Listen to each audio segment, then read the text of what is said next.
कि क्या बताऊं कि क्या मदीना। जिक्र अपने महबूब का ज्यादा करे, अपना नहीं। यहाँ लोग तुर्रम खां बने हुए अपने ही बड़ाइयां करने लग गए। आला हजरत ने अपनी तो छोड़ो, किसी दुनियादार की तारीफ करने पर भी रजामंद नहीं हुए। जब किसी ने कहा भी किसी का कसीदा लिख दो, तो आपने यही जवाब में कहा, करो मद है अहले दुवल रजा, पड़े इस बला में मेरी बला। मैं गदा हूं अपने करीम का, मेरा दीन पा रहे ना नहीं, मेरा दीन रोटी का टुकड़ा नहीं है, मैं तो गदा हूं अपने करीम का। आज उस मोहब्बत की जरूरत है, आज उस कमाल के इश्क की जरूरत है। मैं आपसे पूछता हूं मेरे अजीजों, आप हुजूर पाक सल्लल्लाहु ताला अलैहि वसल्लम से बेहद मोहब्बत करते हैं, मुझे पता है, दिल से मोहब्बत करते हैं, लेकिन जिंदगियों में उसका इम्प्लीमेंट, उसका निफास क्यों नहीं कर पाते? जिस दिन हम कौल और फेल में एक हो जाएं, जो कह रहे हैं वही करने भी लग जाएं, तो समझ लो फिर आपने इश्क का कमाल पा लिया। फिर दुनिया तुम्हारी इन हस्तियों से खौफ खाने लग जाएगी, जैसे कैसर और किसरा बादिया नशीन अरब से खौफ खाती थी। जब मदीने के सहरा से निकल करके बगैर चप्पल के पैबंद लगे कपड़े पहनकर सहाबा निकले थे, ईरान भी कांपने लग गया था, रोम भी कांपने लग गया था। उस वक्त की सुपर पावर ताकतों को अगर किसी ने धूल चटाया है, मेरे नबी के गुलामों ने धूल चटाया है। हुजूर के आशिकों ने उन्हें घुटने पर लाकर मजबूर कर रखा था। आपको पता है उनके नजदीक इज्जत क्या थी? आपको बताता हूँ, सैयदना उमर इब्ने खत्ताब रदियल्लाहु ताला अन्हु का दौरे खिलाफत है। मदीने से एक फौज निकली, किसरा को खत्म करके आती है। ईरान की हुकूमत जो किसरा कहलाती थी उस जमाने में खत्म कर दी गई, इस्लाम का परचम लहराया।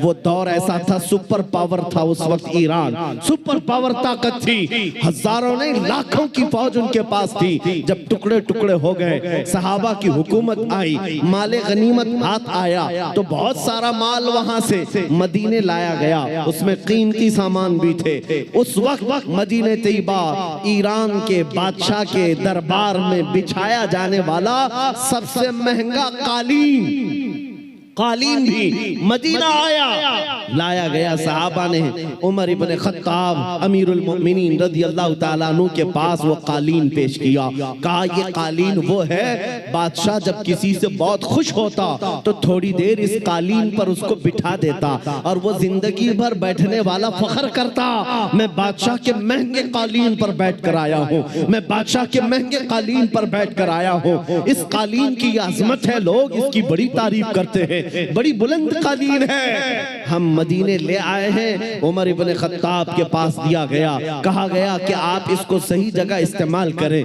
मेरे अजीजों, सैयदना अमीरुल मोमिनीन उमर इब्ने खत्ताब ने उस कालीन को कबूल तो किया, ले जाकर के हुजूर के मिंबर पर या मेहराब पर या मस्जिद की सफों में नहीं लगाया, बल्कि कहा मस्जिद नबवी में दाखिल होने से पहले जो दरवाजा है, उस दरवाजे के बाहर इस कालीन को फेंक दो। जो मस्जिद के अंदर आए वो अपने पैरों को पोंछ करके आए, पैरों को पोंछ कर अंदर आए, इसलिए कि किसरा बादशाह जिस पर बैठकर फख्र करता था, दुनिया को ये पता चल जाए वो मोहम्मद अरबी के गुलामों के धूल के बराबर होती।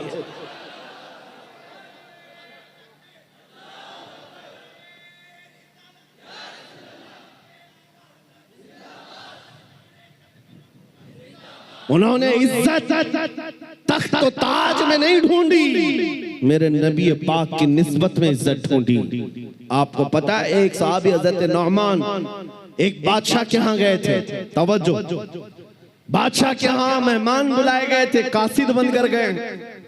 बादशाह ने उनके आने पर कालीन बिछाया रेशम का और कुर्सी बिछाई सोने की कलई की हुई कि मोहम्मद अरबी का कासिद आ रहा है, एम्बेसडर आ रहा है, तर्जुमान है। लेकिन जैसे ही हजरत नौमान पहुंचे, वो कालीन को आपने तलवार से फाड़ दिया और निकाल दिया, जमीन पर चले।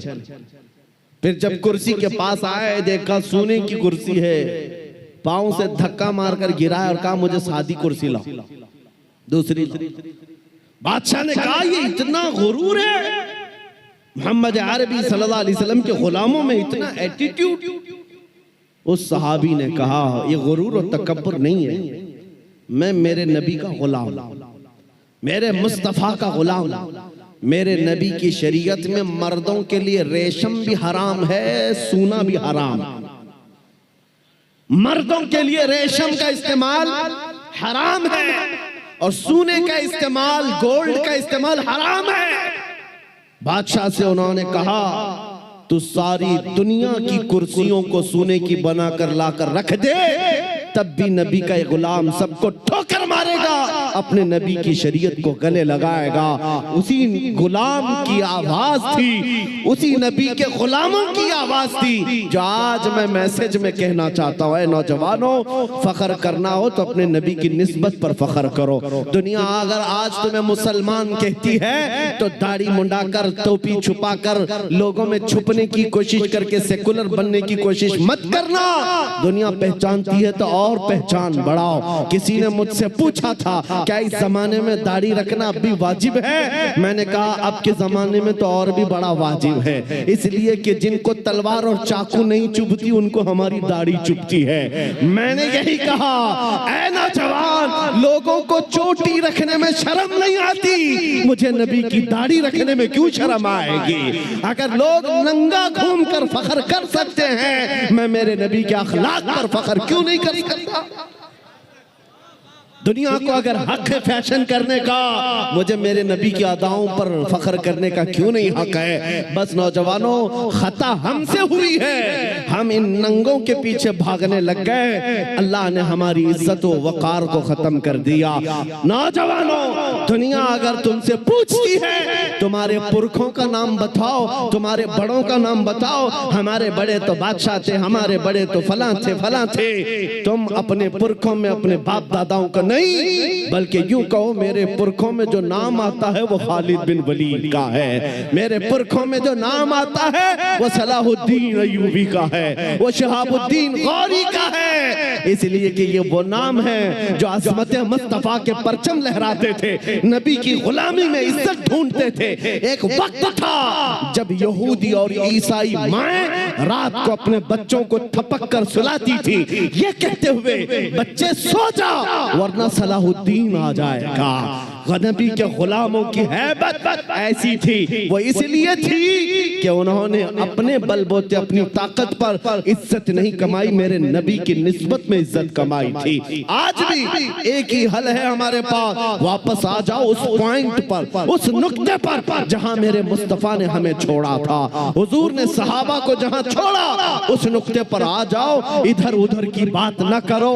हमारी बीमारियां, हमारी खराबियां, हमारे खुराफात, हमारी बेहयाइयां, हमारी पस्ती, हमारा बैकवर्ड होना, सबका एक ही हल है, एक ही इलाज है कि मोहम्मद से वफा तूने तो हम तेरे हैं। ये जहां चीज है क्या, लौह कलम तेरे हैं।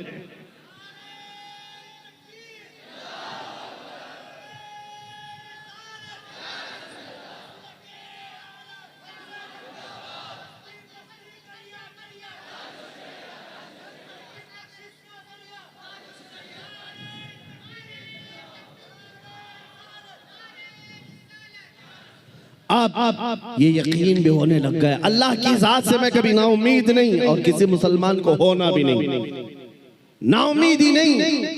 अब यकीन होने लग गया है हिंदुस्तान का सुन्नी मुसलमान जाग रहा है, बेदार हो रहा है। और इसी को कहा है इकबाल ने, निकल करके सहरा से जिसने उलट दिया था तख्ते रोमा को, सुना है कुदसियों से मैंने कि वो शेर फिर होशियार होगा। दुनिया आज खौफजदा इसी बात से है कि तुम उठ रहे हो, तुम बेदार हो जाना पूरे तौर पर, डरो मत। तुम्हारा नाम किसी मुजरिम कौम से जुड़ा हुआ नहीं है। भौंकने दो कुत्तों को, जितनी मर्तबा कहें आतंकवादी, जितनी मर्तबा कहें दहशतगर्द, जितनी मर्तबा टेररिस्ट, जो बोलना है बोलो। हम तुम्हारे बाप की जमीन पर नहीं जीते और ना ही तुम्हारी सर्टिफिकेट की जरूरत है। हम अल्लाह के बंदे हैं, रसूल के उम्मती हैं। नारे तकबीर, नारे रिसालत, नारे रिसालत, लब्बैक या रसूल अल्लाह, लब्बैक या रसूल अल्लाह।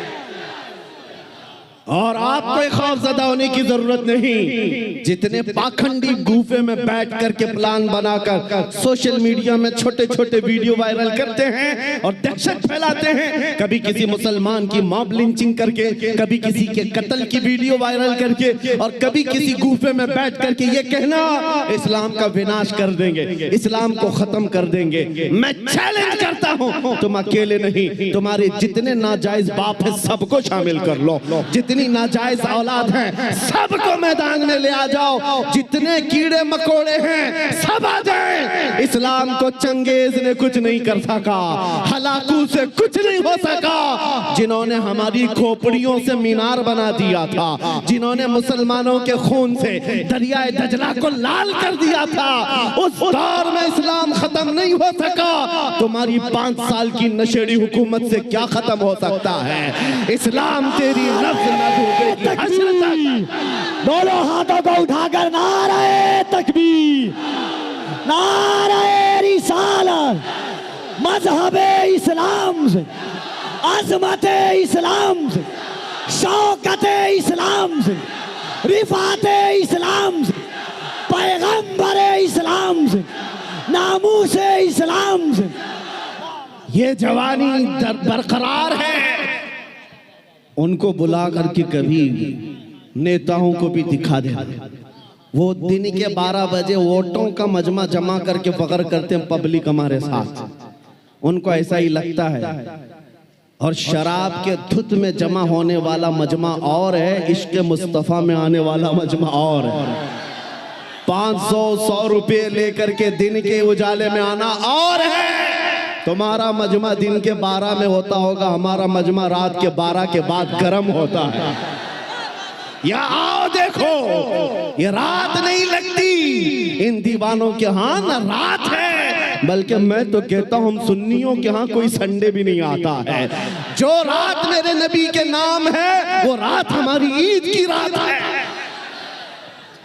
वो रात हमारी ईद की रात है। जब तक ये फख्र बाकी रहेगा, मेरा यकीन है, अगर इनको लगता है हम बहुत गरज करके बोल रहे हैं, अपने मजमे में बोल रहे हैं, कल को अगर इन्हें चाहिए तो हथकड़ियां लगा लें, फांसी के फंदे पर चढ़ा लें, और मुझ जैसे एक आदमी के मर जाने या कत्ल हो जाने का नाम इस्लाम का खत्म होना नहीं है, बल्कि मैं चीखते हुए जाऊंगा जिस दिन तुम मुझे फांसी पर चढ़ाओगे। इस्लाम जिंदा होता है हर करबला के बाद।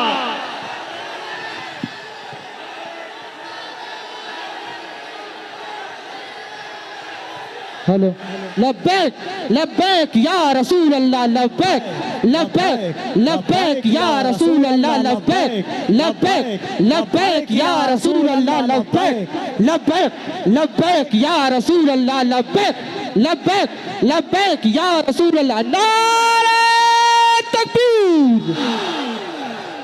आज हुकूमत के नशे में आकर अगर कोई बार बार मेरे नबी की जात को इस्तेमाल करता है तो हमारे जज्बात बेकरार होते हैं। लोगों को ये लगता है, डिपार्टमेंट वाले बार बार ये कहते हैं मौलाना क्यों इतना एग्रेसिव हो जाते हो, क्यों इतने भड़काऊ बातें करते हो। मैंने बार बार ये कहा है, ऐलान कहा है, जब जब गाली देने का शौक है मेरा नाम लेकर गाली दो, मेरी माँ के नाम पर, मेरे बाप के नाम पर, मेरे खानदान के नाम पर, जितना कोसना है कोस लो, लेकिन याद रखना अगर हुजूर की तरफ उंगली उठाओगे, अगर नबी की असमत की तरफ बोलोगे, हमारे खून का आखिरी खतरा भी जिस्म में बाकी है, तुम्हारी गर्दनों पर चढ़ करके बोलेंगे, तुम्हारे सीने पर चढ़ कर बोलेंगे। और तुम ये समझते हो तख्त और ताज तुम्हारे पास है, आज फौज और ताकत तुम्हारे पास है। तुम्हारे नाजायज बाप आज से 200 साल पहले अंग्रेजों की शक्ल भी यहाँ मौजूद थी। उन्होंने एक आलिम रब्बानी किफायत अली काफी को फांसी पर चढ़ाया था, एक नहीं 30,000 उलमा को फांसी पर चढ़ाया था। तुम्हारे नाजायज बाप भी ये समझते थे हिंदुस्तान हिंदुस्तान से इस्लाम खत्म हो जाएगा। अरे उनका चूरा भी यहाँ बाकी नहीं रहा, सब खत्म होकर चले गए। तुम भी अपने अंजाम का इंतजार करो, कुछ देर की खामोशी है, फिर शोर आएगा।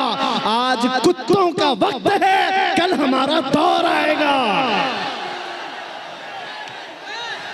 लब्बैक या रसूल अल्लाह लब्बैक, लब्बैक लब्बैक या रसूल अल्लाह लब्बैक, लब्बैक लब्बैक या रसूल अल्लाह लब्बैक, लब्बैक लब्बैक या रसूल अल्लाह लब्बैक, लब्बैक लब्बैक या रसूल अल्लाह लब्बैक, लब्बैक लब्बैक या रसूल अल्लाह। नारे रिसाला।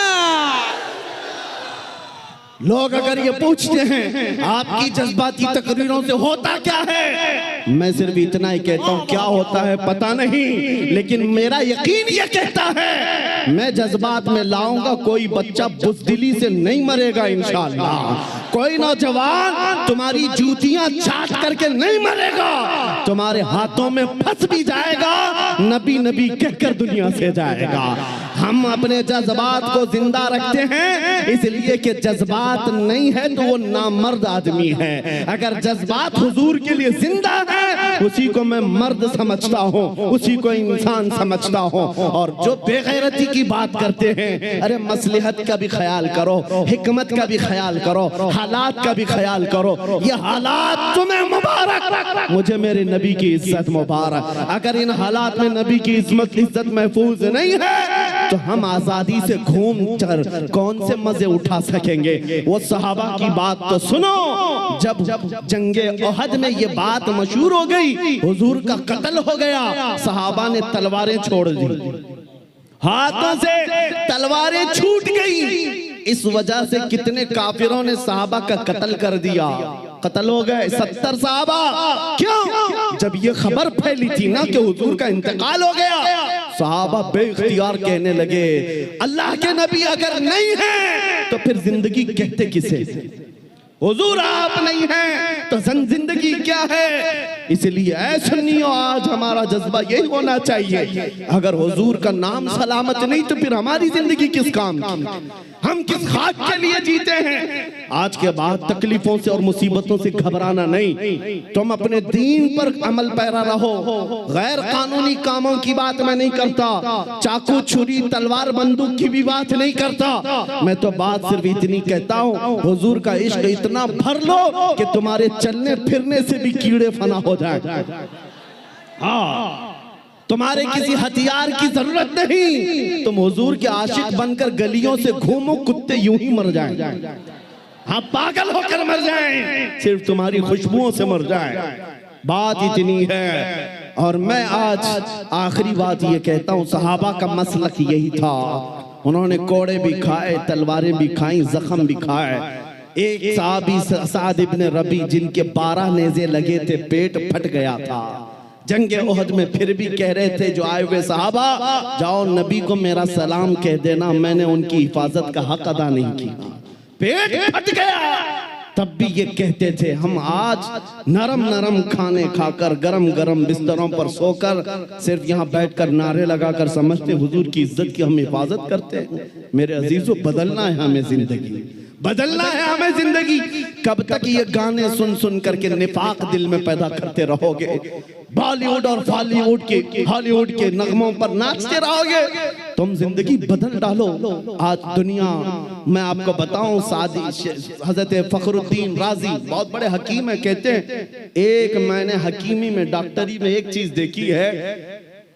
देखी है, मोहम्मद अरबी सल्लल्लाहु अलैहि वसल्लम की मोहब्बत में अगर कोई 90 साल का भी हो जाए तो उसका दिमाग पागल नहीं हो सकता, पागल कभी नहीं होता। हुजूर का आशिक पागल नहीं होता, और अगर पागल होता है तो सिर्फ उनके लिए होता है, और दीवाना होता है सिर्फ उनके लिए होता है, बाकी किसी के लिए नहीं होता। आज मैं यही चाहता हूं कि दुनिया तुम्हें पागल कहे, मजनू कहे, दाढ़ी वाला कहे, टोपी वाला कहे, छोड़ दो उनकी बातों का। कुछ भी रिएक्ट करना, तुम्हें अंदर से फख्र होना चाहिए, फख्र होना चाहिए, इसलिए कि तुम इन कुत्तों के लिए नहीं जीते, कब्र में आमिना के लाल तशरीफ लाने वाले। हश्र में मेरे आका तशरीफ लाने वाले हैं, उनके सामने मुझे खड़ा होना है। कहीं हुजूर ये ना कह दें कि दुनिया वालों के लिए तूने मेरी अखलाक को बदल लिया, उनको राजी करने के लिए तू मेरी सुन्नतें छोड़ दिया। नहीं, कब्र में जब जाएं तुम्हारा चेहरा देखें तो मेरे नबी से कदमों को चूम कर कहना, आका दुनिया हजार ताने देती थी मगर मैं आपके लिबास को पसंद करता था, मैं आपके चेहरे को पसंद करता था, आपके कदमों में आना चाहता था। बस आज मेरा मसलक आपको बता दूं, आप सब इसी बात पर गामजन हो जाएं। मेरा मसलक का मतलब सहाबा का, औलिया का, ताबईन का, आला हजरत का यही है, हर मुसीबत हर सितम गवारा है, हर मुसीबत हर सितम गवारा है। या रसूल अल्लाह एक बार तुम कह दो कि तू हमारा है, तू हमारा है। आज के बाद हम इसी मिशन पर जीते हैं। दुनिया के हाथ फैलाना छोड़ दो, दुनिया के लिए जीना छोड़ दो। जिंदगी ये नहीं किसी की किसी के लिए, जिंदगी है नबी की नबी के लिए। ना समझ मरते हैं जिंदगी के लिए, जीना मरना है सब कुछ नबी के लिए। और इस अकीदे के साथ आज महफिल खत्म करता हूँ। कौन देता है, देने को मुंह चाहिए, देने वाला है सच्चा, देने वाला है सच्चा, देने वाला है सच्चा। आका आपके दरबार में, आपके शहर, आपके मुबारक महीने का पहला चांद आया है पटना की सरजमीन से। आशिकाने मुस्तफा मदीने की तरफ लौ लगाकर पुकारते हैं, अभी वो उम्मी फिदा का या रसूल अल्लाह, मैं मुजरिम हूँ आका, मुझे साथ ले लो कि रस्ते में हैं जा बजा थाने वाले। चमक तुझसे पाते हैं सब पाने वाले, मेरा दिल भी चमका दे चमकाने वाले। लब्बैक या रसूल अल्लाह, लब्बैक या रसूल अल्लाह, लब्बैक या रसूल अल्लाह।